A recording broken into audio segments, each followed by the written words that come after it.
Good evening. I now call to order the August 22nd, 2023 meeting of the Wallingford-Swarthmore Board of School Directors. As you are willing and able, please rise and join me in saying the Pledge of Allegiance.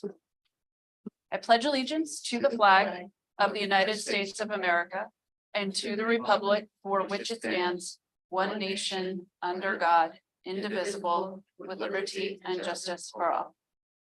Thank you. Ms. Elias, in opening, if you would please take the roll call this evening. I note Mrs. Dole is not here today. Dr. Grande? Oh, he's noted. Dr. Grande is not here today. Mr. Henry? Here. Mrs. Holbert? Here. Mr. Kudis? Here. Mrs. Vogt? Here. I note Mrs. Woodsett is not here today. Not yet. Okay. Ms. Witkowski-Smith? Here. And Mrs. Walkman. Here. We have 7 voted members here at this time. Okay, thank you. Next up on our agenda, we have our superintendent's report, Dr. Marseille. Thank you. Welcome, everyone. Have a short report as we kick off the school year. So I want to make reference to obviously what grounds our work in terms of our mission and vision statement. Tonight, we do have a focus topic where I've asked Dr. Conley, our assistant superintendent, just to give us a sense of where we are in our timeline with the adoption of our plan and the phases that we look forward to concluding and bringing you and the public a plan that we hope you can approve in early fall. There are 2 items that I want to bring attention to that the board's going to take action on. There's a lot of items you're going to take action on, but I want to please give a little bit of information about 2 of those items. I'm really excited that we are presenting to you a recommendation for our new director of buildings and grounds. As you know, we changed that title from director of operations to director of buildings and grounds because we felt that that title, along with a number of other ways in which we delineated the job, really speaks to what we are looking for. So we're excited that Mr. Maloney, who is the candidate that we'd love to see come in and lead the district, especially as we think about the direction we're going to as it relates to infrastructure and finance, because that individual will be working really closely with Ms. Dewana Mosley as we think about our 5 to 10 year capital plan and some of the projects. He comes in with 30 years of experience in operations and knows schools, so it's extremely valuable for the district to have someone who has come from a very large district or districts and have done so much of the projects that we are about to embark on. So that expertise is going to benefit us significantly. And then we're really excited to present to you an agreement that we've been engaged in collective bargaining with our support staff. And like everything around negotiations, is a give and take. And a really collegial experience in terms of understanding what each side is. Even though we had differences, we did come to an agreement, and the mediator had, who was part of the process, has helped us to solidify that. So I'll be making a recommendation to approve the mediator's recommendation for the collective bargaining agreement with WSSPA. You know, last year we said farewell to 22 of our retirees. Out of those 22, it totaled 497 years of service. And obviously, Mr. Tagliatella, who's there with 52 years of service.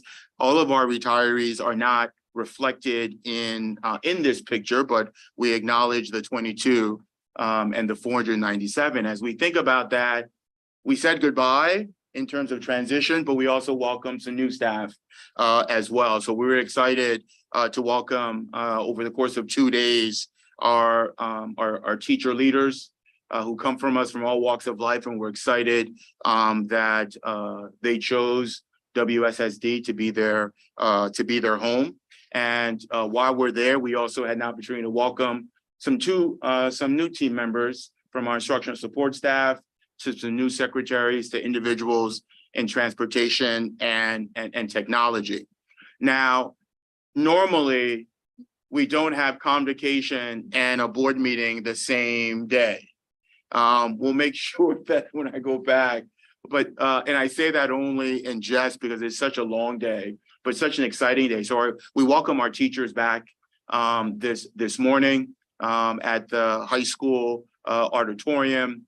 And I want to thank the administrative team for putting together such a phenomenal program where we really just wanted to highlight and celebrate our teachers. And of course, it would not be a convocation without performances from the Silvertones and the band. So again, kudos to Shankweiler and Pignataro for the work that they do. You know, when you call, they come in terms of that process. I want to thank our board president, vice president for coming in and greeting staff and saying a few words to them. The exciting part, there's two exciting parts to convocation. One, the students, and B, what is going to be that fun-filled activity that's going to happen. And this year, our team came up with Mr. Benzing and others who worked with doing a little Jeopardy. And if you remember, our very own Liz at SRS, one of our teachers, fourth grade teacher, was a contestant. So we had a good time with that experience. So thanks for the team for making it fun, because you know, it's nice to hear from the superintendent, but not for 2.5 hours, right? Now that doesn't work. So we really appreciate that, and we're excited. They look excited, they look refreshed, and we want to keep that energy going throughout the year. We want to make reference to, we want to thank the board for their commitment, the community for renovating turf field. I know, matter of fact, before I came here, I got an email from the soccer program that they're very upset that we would have to close the field temporarily to fix some of the turf in terms of the long jump and the high jump area. But unfortunately, that's what the contractors told us. They can't do it any other time, even though it's for events that happen in the spring. So this is what normally happens with construction projects. But nonetheless, it's only a couple more days until they finish. The concern was because they're spraying that rubber material that is made up of, that track you see is made up of a rubber material. They're spraying that on the long jump and the pole vault area. The concern is that the company does not want to be liable for anything spraying onto the turf field. Hence the reason why they want that closed completely. And I pushed back significantly on that request, knowing the impact it would have. I know we'd love to have, there's a limited number of home games that we have. And I know the girls program was impacted because of that, because I got a very long email with respect to that. But I will say that as a former coach and athlete, we're not trying to hurt athletes and intentionally do that. Contractors are contractors, and that's where unfortunately we are. But it's great that to have that, and we'll be able to play a game on it coming up, because field day is the 25th. We'll ask individuals to come and celebrate with us as we mark a reopening of the field. Also, switching gears, I want to acknowledge the work that is coming out of student services over the last several years with our positive behavior intervention system and the different levels of tiers that occur and what occurs at tier 1 and tier 2. This is the first year that this is taking place in all of our buildings. If you recall, many years ago, we started at the elementary, then moved up to the middle, and now the high school is fully on board and ready to launch PBIS. So we're excited that, though not new, we're strengthening that in our schools, but new K through 12 as the high school begins their PBIS work this year. We had an exciting ESY program. So I'm happy that our team did such a phenomenal job. It should be ESY, not EYS. We had the conversation at our Ed Affairs meeting about ESY. So for those who are interested in hearing the entire meeting, please visit our website and you can watch that. But I would be remiss not to make reference to the extended school year and all the wonderful memories and experiences that our students had. And as always, opening is always about everyone, but you can't stop thinking about the kindergartners. Yep, those numbers are high when you see that. And we are at Wallingford Elementary at our tipping point in terms of max. So which means that if there was another who would welcome, we would have to move them to another building because we don't have the flexibility. And I think this speaks to the reason why this district needs to put together a 5 to 10-year capital plan, because we don't have that flexibility, which I'm excited, which is why we're bringing someone with the expertise to help us think through that from a construction perspective. But it's always great to have the kindergartners here and welcome them back on the first day. And then just a reminder of our upcoming district dates, and encourage everyone to please visit our website. There's a treasure trove of information and activities taking place. You know, when I think about our strategic plan, I'm going to pass it off a little bit to Dr. Conley and the work that we've done. I want individuals to think about the fact that this quote, that the size of your dreams will always exceed your current capacity to achieve them. If your dreams do not scare you, they're not big enough. I shared that with staff this morning, and our dream deeply lies in our vision for impact statement on where, as a community, as a district, we want to be in 2033. And I think that as bold as that is, as scary as it may be in terms of some of the outcomes we're looking for, that if there's any community ready and poised to make those moves, it is this community, it is this district. So we're really excited about where we're landing with the strategic plan, and Dr. Conley will speak a little bit about where we are programmatically in a few. So that concludes my superintendent's report. Thank you very much, Dr. Mercier. Today was really exciting to see everybody this morning and feel the energy of the faculty and staff coming back and having the band and the silver tones. It's always a delight to see all of them. And I'm sorry that we couldn't stay to see the Jeopardy. Really wanted to hear about that. So We had a hope to hear special some more. appearance. I hear.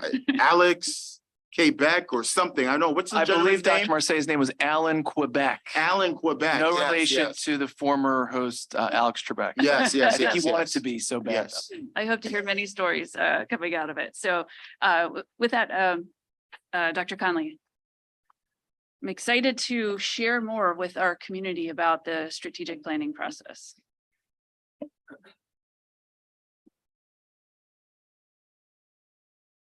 Thank you, everyone. Good evening. Happy New Year, as we said to the teachers today. It's a very exciting time. And I think Mrs. Walkman, Mr. Hammer, you talked about how the year for teachers is a little bit different than starting in January. So it was a happy new year for sure. We had a great celebration today. So thank you.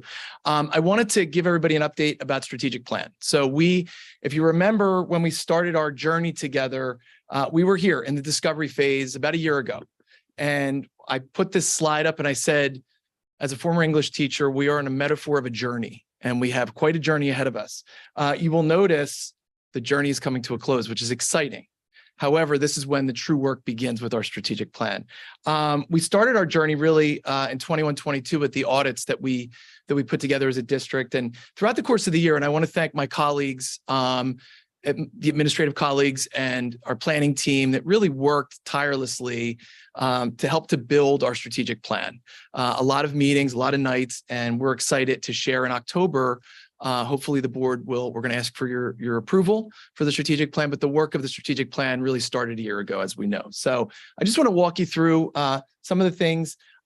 We talk about our vision for impact, and that's the document that Dr. Marseille shared, and I have it on this slide deck here earlier, but we did 17 versions of that, if you remember, from our community meetings. And as a former English teacher, we just draft it and draft it and draft it. And at the end, I feel like we really embraced the vision that we talked about with the community. And we really, the words and the images that we came up with for our vision for impact really was the foundation of our work. And then from there, we built out our 5 what are called strategic pathways. And we have those 5 pathways: diversity, equity, and belonging, teaching, learning, innovation, culture, community, and communication, wellness and social emotional competencies, and then infrastructure and finance. From that, then we have initiatives. And I'm going to show you the next slide. So you'll notice we have our vision for impact. It goes to the pathways, and then you build your initiatives. So from those initiatives, then we have our SMARTY objectives, and then our action plans.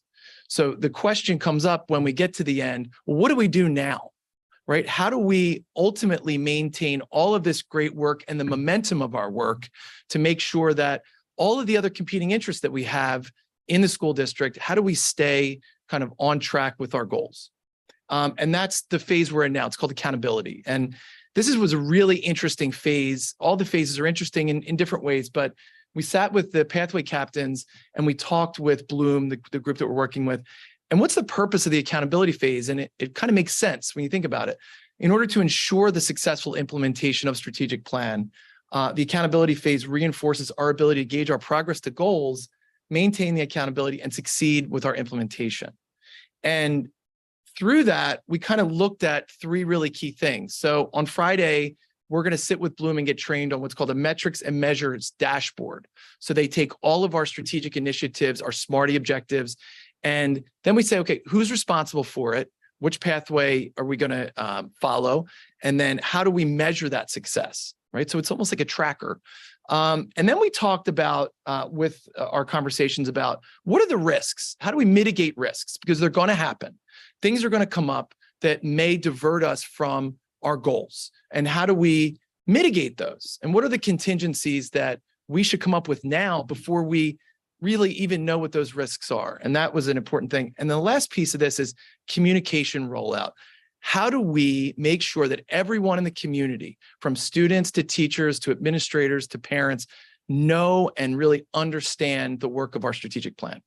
And that's exciting. And I had an opportunity to meet with student council, the student council president, vice president this past week. And I talked to them about the strategic plan is our plan and how do we make it relevant to everyone?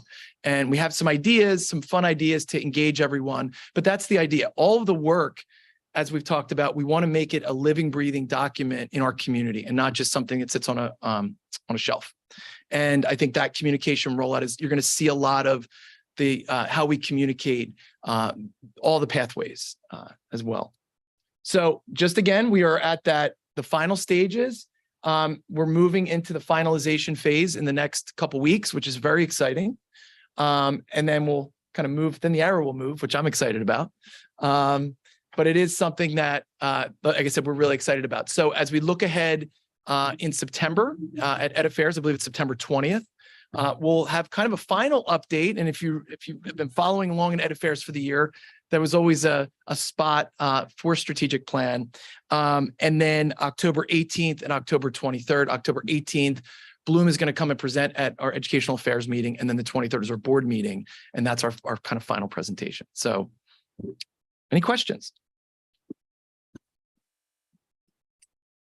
Not a question for this evening, but Dr. Conley, I wanted to first of all thank you for your leadership in this. This is hard work, and for all of the folks who were team captains, we had, I think, Dr. Sandberg, and we also had at my table we had Dr. Matsanka. Dr. Matsanka. And I could tell the amount of time that everyone was putting in addition to all of their regular day duties to make this come to fruition. So I really thank everyone who was part of it. I thought it was really well done. I've done this for a living also. It's hard work. And what I was really impressed by was the degree of engagement of folks in our community. I thought you guys did a phenomenal job of that. You added many extra sessions to help make this something that everybody had a voice in. And Kevin and I have talked about this a little bit. We got such a nice cross section of our community, from folks who had students who were just entering our district to folks who students had all graduated from all different sectors, all different demographic groups, and to see us come together. And I really encourage everyone in the community to read that vision for impact statement, because as you said, every single word in there is meaningful and reflects the feedback that we received from our community. The word haven was something that came out.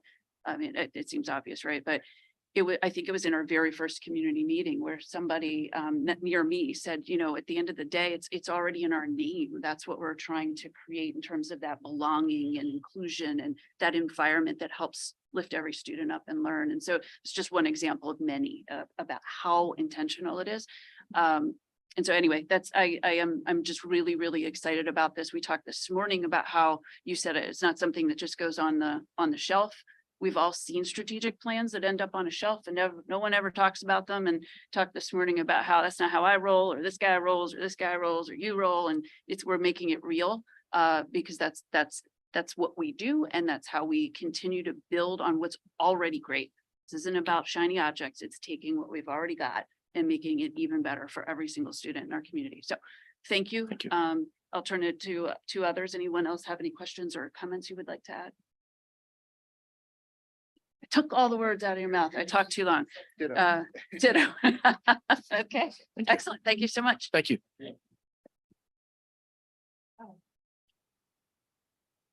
Okay, that moves us then to board announcements. The board did meet this evening in an executive session to discuss personnel matters. And then that takes us to audience recognition. So this is a time on the agenda for public comment for items that are on tonight's agenda as a voting item for action. We will have time later in our agenda for topics that are not on tonight's board agenda for a vote. As a reminder, the public comment time is a time for district residents and taxpayers to speak to the board about an issue that is before the board or may become before the board. And it's a time for us to listen and hear perspectives and experiences from our community.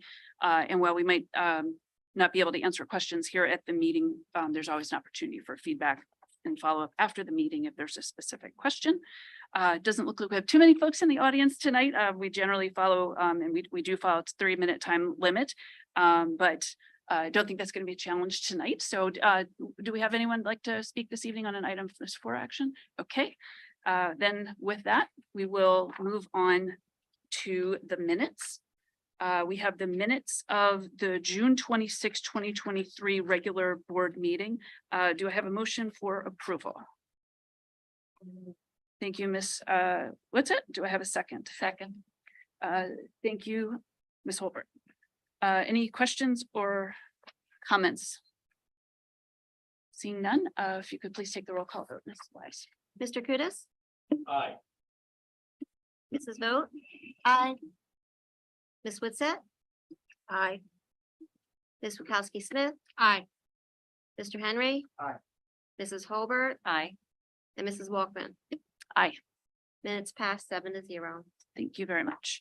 That takes us then to committee reports. So as a reminder, I think we've said this a gazillion times now, but we are recording all of our committee meetings. And so those are available for viewing on our YouTube channel. And so unless there are any very specific things we wanted to call out, I'm going to ask us to move past the committee reports and move to those out of district roles. So does anyone have from a committee that met anything very specific that we need to call out this evening or want to call out?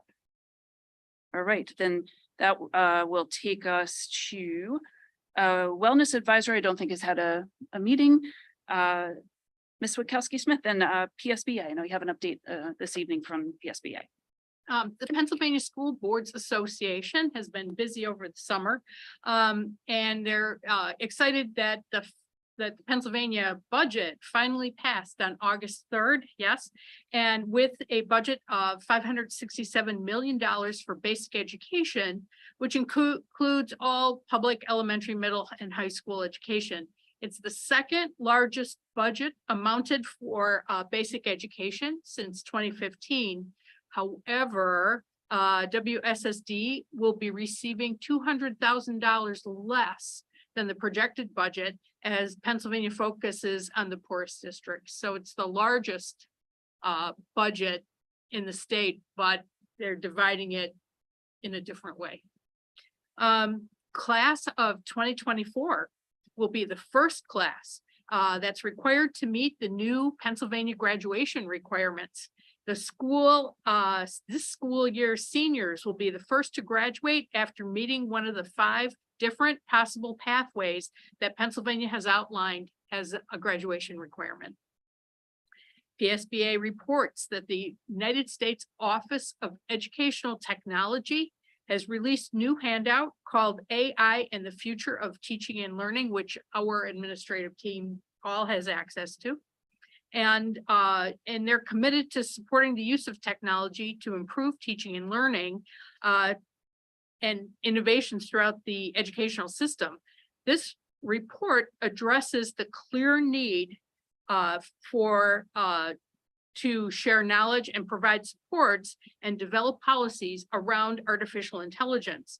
However, according to Pennsylvania State Boards Association, there are currently no federal or state laws surrounding the use of AI, except for copyright laws. So these factors make it difficult or impossible to build statewide school board level policy because there is nothing to base it on.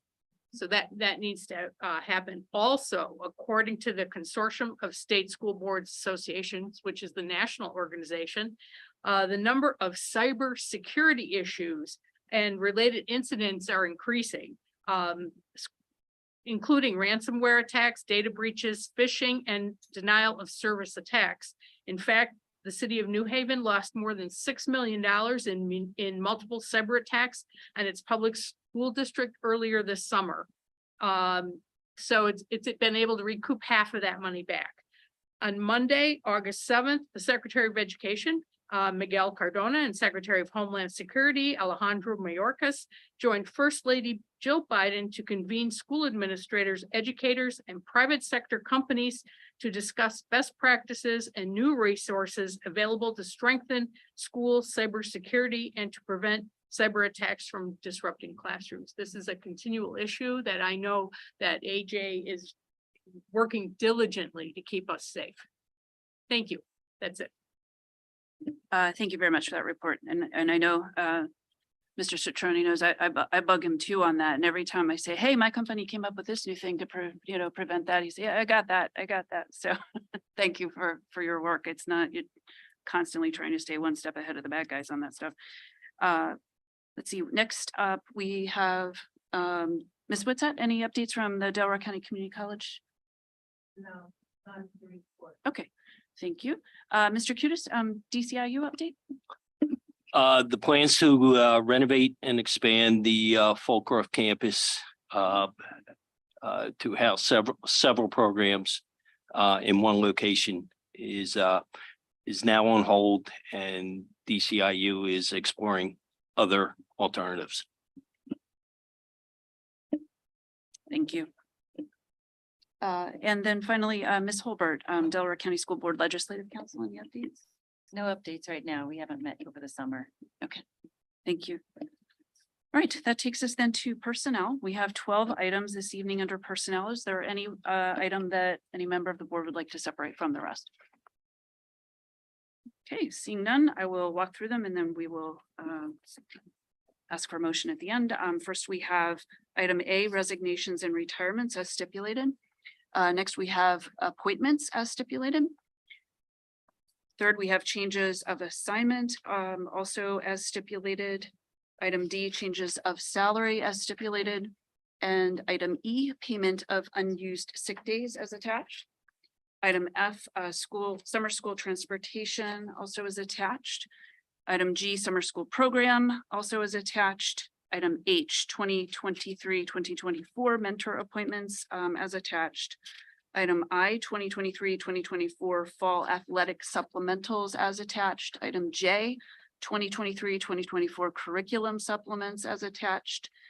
Item K, the collective bargaining agreement with WSESPA as attached. Item L, teachers eligible for tenure as stipulated. And that closes that section. Do I have a motion for approval?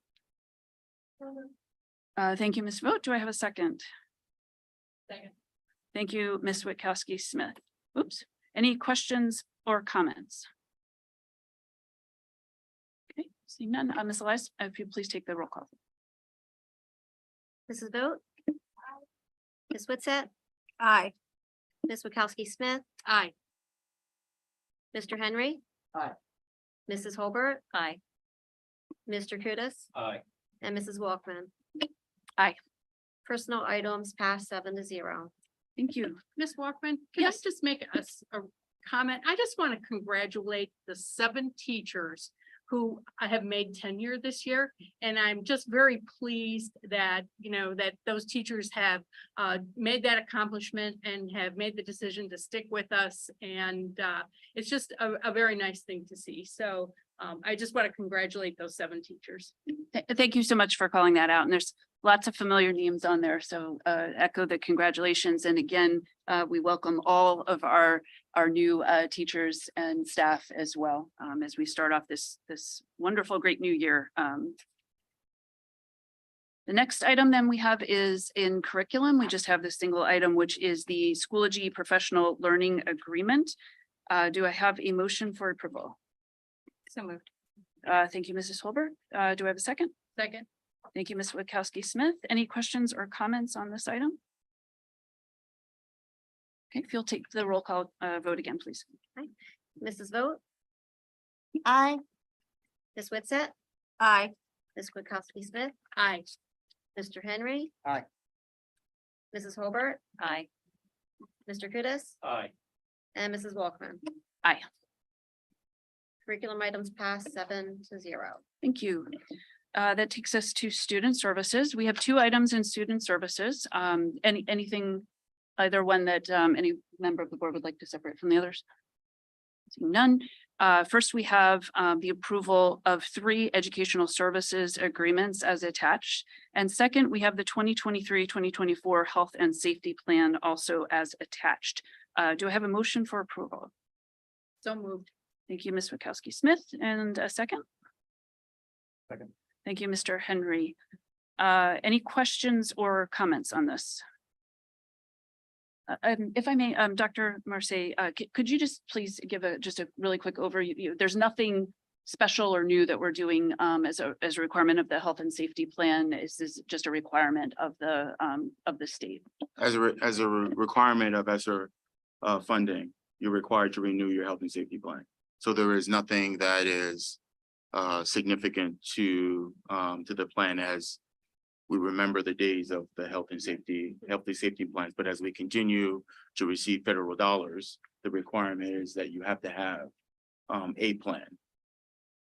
Thank you very much. And it's available for anybody to read as an attachment following the board approval tonight for anybody that might be interested. But again, it's return to school as normal.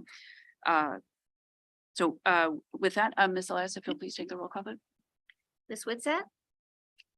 Aye. Ms. Witkowski Smith. Aye. Mr. Henry. Aye. Mrs. Holbert. Aye. Mr. Kudus. Aye. Mrs. Vogt. And Mrs. Walkman. Aye. Student services items passed 7-0. Thank you. Next up, finance and facilities, where we have 5 items. Any item that any member of the board would like to separate from the others? Okay, seeing none. First up, item A, we have bills paid to vendors from June 17th, 2023 through June 30th, 2023 is attached. Next item B, we have bills paid to vendors July 1, 2023 through August 3rd, 2023 also is attached. Item C, we have the financial statements for July 2023 is attached. Item D, we have the independent contractor agreement with Jesse Gannett, who provides communication support services. That agreement is attached. Item E is a technological CM3 building solutions camera support system agreement, also is attached. Do I have a motion for approval? So moved. Thank you, Mr. Kudus. Do I have a second? Thank you, Mr. Henry. Any questions or comments on any of these items? Okay, seeing none, Ms. Elias, back to you for the roll call vote. Ms. Bukowski Smith, Aye. Mr. Henry. Aye. Mrs. Holbert, Aye. Mr. Kudus, Aye. Mrs. Vogt. Aye. Ms. Witsett. Aye. And Mrs. Walkman. Aye. Finance and facility items pass 7-0. Thank you. Next, in our other section, we have actually two items, but they're related. First, we have the item A is the district's voting delegate for PSBA legislative delegate assembly meeting. And we are actually offered the opportunity to have two voting delegates. And so item A is appointing Ms. Wachowski Smith as a voting delegate, and item B is appointing Ms. Holbert also as a delegate for that meeting. Do I have a motion for approval? Thank you, Ms. Vogt. A second. Second. Thank you, Mr. Kudus. Any questions or comments? Okay, Ms. Elias? Okay, Mr. Henry. Aye. Mrs. Holbert, Aye. Mr. Kudus, Aye. Mrs. Vogt. Ms. Witsett. Aye. Ms. Wachowski Smith Aye. and Mrs. Walkman. Aye. Other items pass 12A 7-0.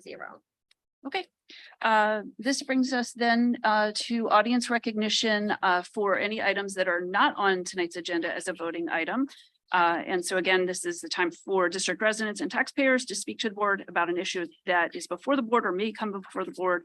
It's a time for us to listen, hear perspectives and experience from our community. And while we might not be able to answer a question at the meeting, there's always an opportunity for follow-up after the meeting. We'll continue to have our 3-minute time limit for each individual speaker. And we'll give you a heads up at that 1-minute mark. So anyone who wants to speak has an opportunity to wrap up their thoughts. Let's see. So with that, and when we go to the podium, if you can just say your name, your full name, and the street on which you live. So do we have some, thank you. If you want to go ahead and approach the podium.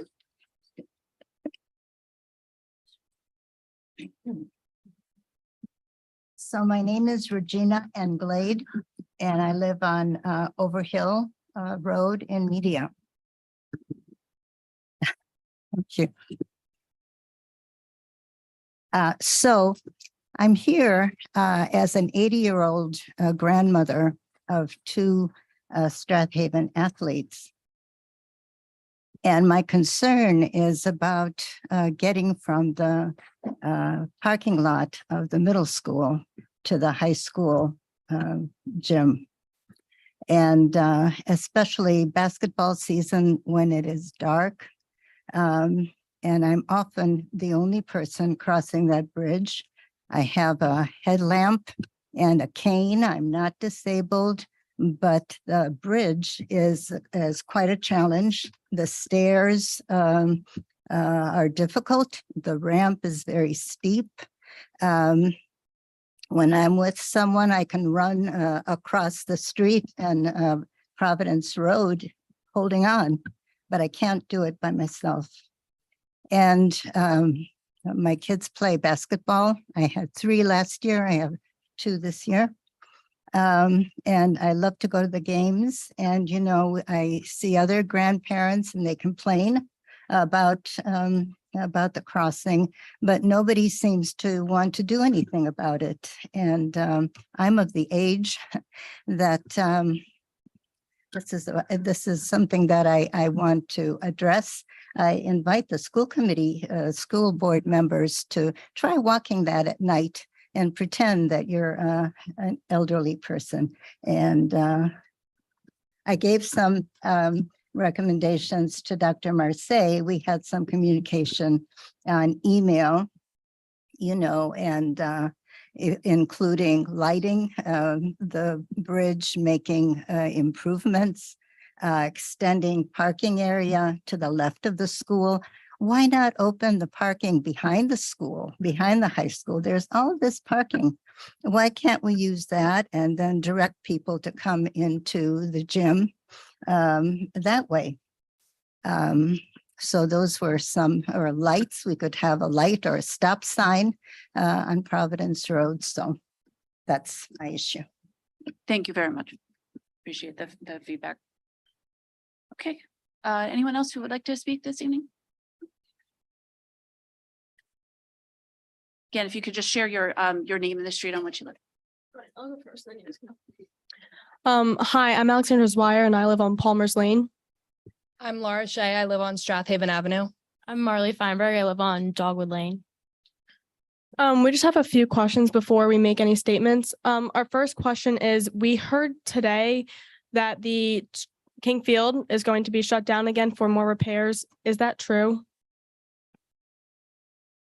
You ask all your questions at the end, or do you have more? Yes, it is.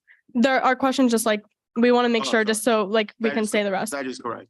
And then our last two questions are just, when is it going to be shut down and why? August 26th, they're shutting down to finish the construction project. It requires the long jump pit and the pole vault to be sprayed with that track surface, Okay, so which will take 7 days. okay, I'm going to begin. Our first statement or question is as to why it is being shut down in the fall, because it is currently affecting the Strathaven season. Girls soccer is affecting boys soccer. It affects football and it affects field hockey, and is for a spring sport that is being played in the spring. So we find it a little unfair that we are getting our season cut into, especially after the turf was a little bit late and we're starting a week early. So now we lost a week of preseason. So we're wondering as to why it is being done in the fall and not the spring for the spring sport.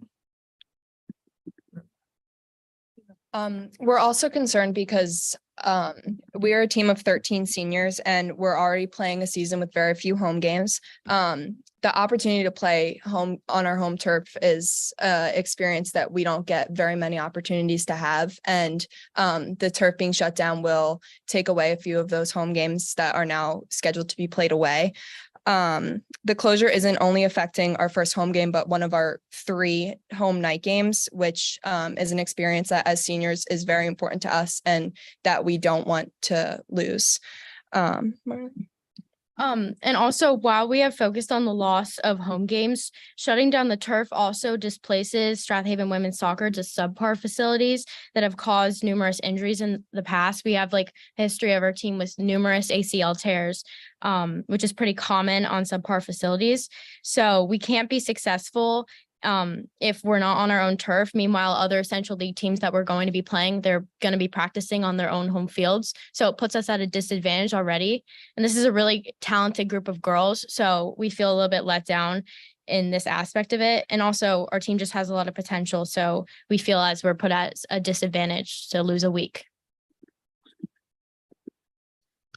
Sorry. So with this, we just would like some reconsideration as to when this is being done, because it is affecting our season. And I think it's just kind of hurt a lot of girls and a lot of people are upset over it. And with the, like we said, limited opportunities for these home games and our schedule being very much away this year, it's just hard to have another game moved to away, especially a game that could have been home and night and a good competitive game. Also, just lastly, the Strathaven women's soccer team has been pretty successful. And I think this, like, we've seen so much potential this year, and it can bring a lot of the community out to come watch the games. So to cut away a week of our season where we could have had a really great night game at 7:30 that week, it takes away a lot from the community. Thank you. Thank you. Thank you. Dr. Marcy, do you want to follow up after the meeting? How do you want to handle? Listen, follow-up? I would have loved to been able to provide that, whether you had potential of a good season or not. At the end of the day, as an athlete, I want to put students on good fields. We haven't had good fields in a very long time, long before I got here. Hence the reason why we're pouring $1.5 million into this into this project, and why I've recommended this board a 5 to 10 year capital plan to address longstanding challenges. I've benefited as an All-American, an Olympian, what it means to participate and practice at quality fields and quality equipment. It enhances your ability to maximize your potential, right? It's no guarantee, but it absolutely puts you at a different area of competition when you're able to compete with some of the best equipment, some of the best fields that the country has. I too, though, at the end of the day, it's a very different frustration because I am no longer an athlete, so I live vicariously through athletes, and frustrated with this process. I've gone back and forth with construction, with our third-party vendors, and the reality is that even if I decided, because it's the scope of the work and the scope of the project and the construction project, which I was hoping would have been done before the 25th, and it was not, even though it is a spring event in terms of who's going to use that except for a long jumper or pole vaulter, we have a contract with that vendor. If we remove that contract from the vendor, they may not be able to return when at a later season, which means we're obligated to pay that contractor for services that we said, oh, come back in 5 months. They're like, no, we had a contract and this is the window in which we're doing it. We tried to close off the area so that the turf can be used, but just not that area.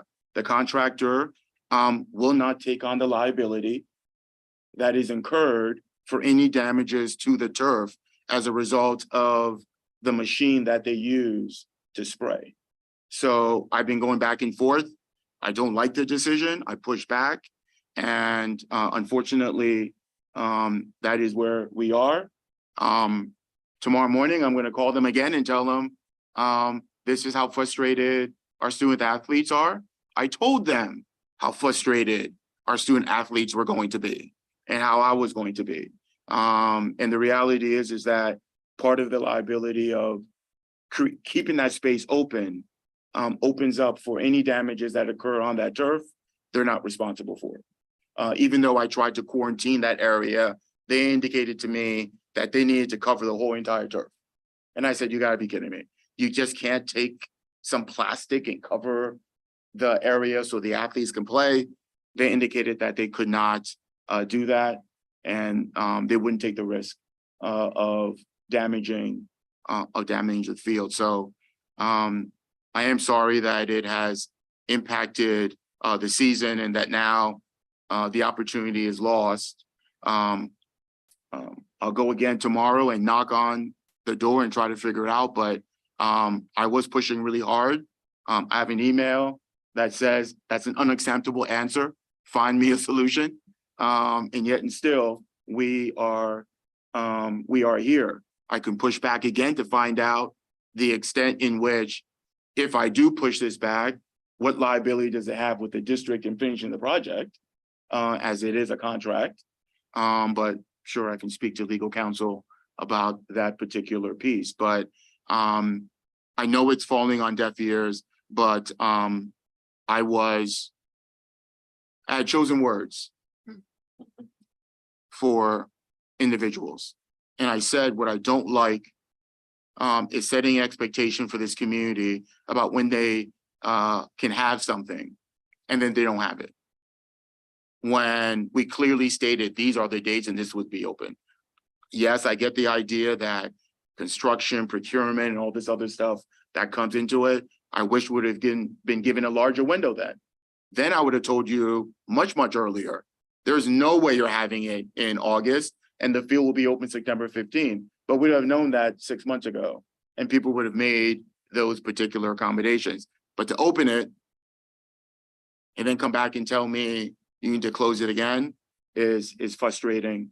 And I absolutely am empathetic and understand as a senior what those games mean at home and the type of community that it builds and how it captures the essence of the season. So I'll go back tomorrow and pick up the phone and vent again and see what can be done, but I gave them a piece of my mind and they told me that is where they are with the process, but I'll go back to the drawing board and fight and see what I can do. Appreciate it. All right. Thank you. All right. And thank you to our students for speaking up too. Yep. For coming. Thank Is there anyone else who would like to speak before the board this evening? I think we got all of you. All right. Okay. With that, do we have any old business this evening? Any new business this evening?